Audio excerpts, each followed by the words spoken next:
Hey everybody, it's author Debra Parmley with another March of the Writers. Thanks to JD Estrada for providing these prompts every year and for starting this program, which is loads of fun and gets me thinking. I'm catching up on these. Got a little behind because we were out of town. I did get started on them early, so doing a whole bunch of them to answer the questions and get them out there and get them caught up. So I'm going to go ahead and jump to number 10. So the prompt for number 10 was social distancing. Opting out of social media platforms, things that are banned, returning on investment.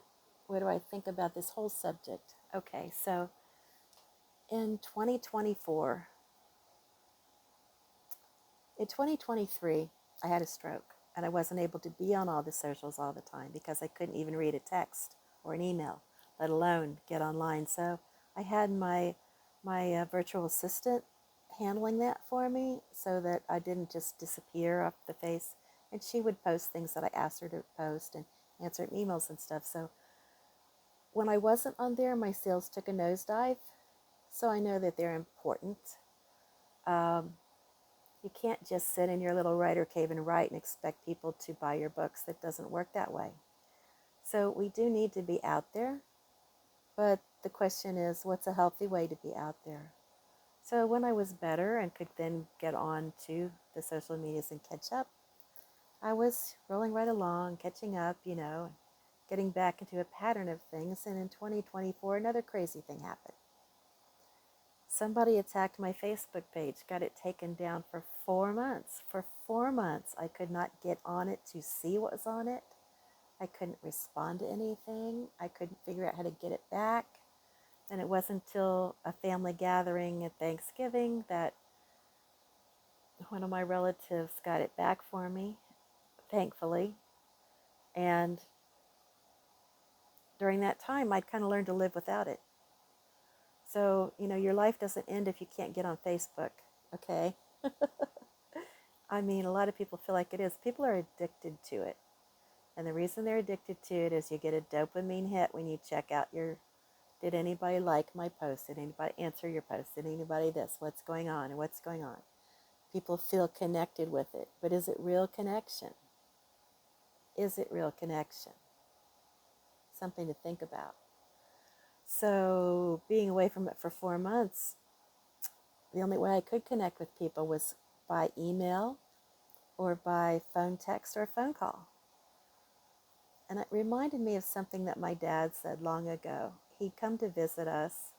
He came down from Ohio to Tennessee. We were living near Memphis, and we used to go out to lunch all the time when he'd come to visit. It was a special time for he and I. And this was around the time that Facebook was fairly new with the smartphones. And I don't remember who I'd been talking to, but I was just needing to answer one last thing and say, hey, I'm at lunch with my dad now. I'll talk to you, another time. And I told Dad I'm just going to tell him this real quick and I'll put my phone away. And when I got done, he goes, what are you doing? And I explained the Facebook thing to him, and he said, can't you just pick up the phone and call her? I go, well, no, Dad. In fact, I don't even think I have her number. He goes, well, if you don't even have her number, then that's not really a friend. Friends are people you pick up the phone and you call. Now, my dad sold advertising and was very good at it and was very much a people person, loved people, but he never even had an email address. His way, and he made the sales bonuses every time, his way was not to do the email. His way was to show up in person or to make the phone call. Now that is a personal connection. So I understood what he was saying to me, but our social world wants us to go the other direction.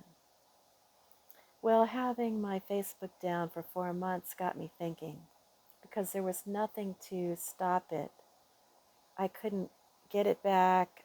What can I do? My reader group is on there. I have an elf party I do every year that my readers love.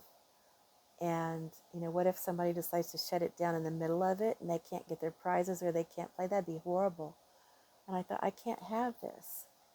So it nudged me to start a Discord server with a VIP reader group for my readers, which is not social media at all. Just like you own your website and you own your emails that you send out, you own your Discord. You can have a group on there. You can have you can have messages on there, chats, you can share pictures, you can share videos, you can have live audio, talk to each other. You can do so many things on there, more than you can do in a Facebook group. And if someone signs up to be in that, they can see and read everything. Unlike Facebook that limits how many of your readers see what you post. So it was sort of a no-brainer for me. I thought, okay, well, I'm back on Facebook, but I'm going to get everybody to start going over to my Discord. So not long after that, well, let's see, it was going into 2025, I got a new phone number. And as I was setting it up, whole new everything, new carrier, new phone number, the whole new setup. I thought, what apps do I want to put back on my phone? Well, Facebook's not going there. No way. Discord's one of the first ones I put on. And so I have it on my phone, and I can look at it daily. I can even look at it if I'm waiting in the waiting room at the doctor's office. I can look at it. I mean, I can just, has anybody answered anything? Do I need to respond? I'm more accessible through Discord than I am on Facebook. So Facebook I only access when I'm on my laptop. And I limit my time there. I have an Instagram, yes. I share some things there. But I don't hang out there.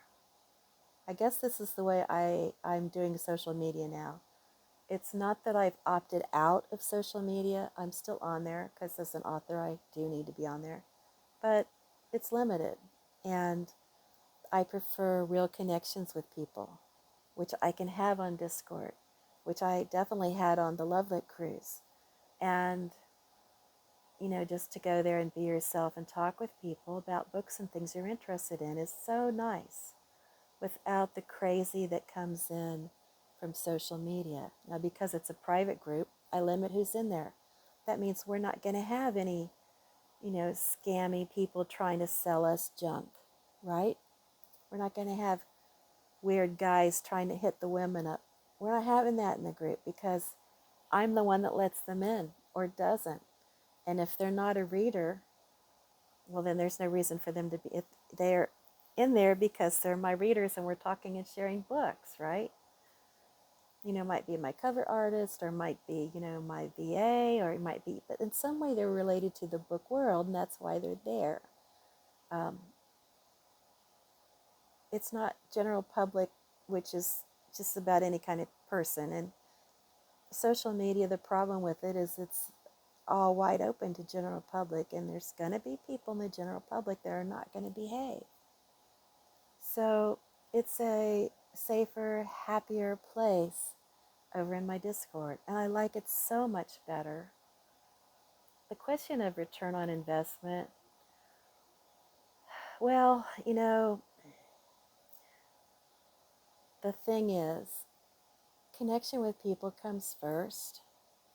Yes, it's important to sell books, but, if you're not careful, you're turning what you have into a billboard, and all you're doing is posting ads. Buy my book, buy my book. Well, first of all, that's kind of boring. I mean, I'd be bored if that's all I did.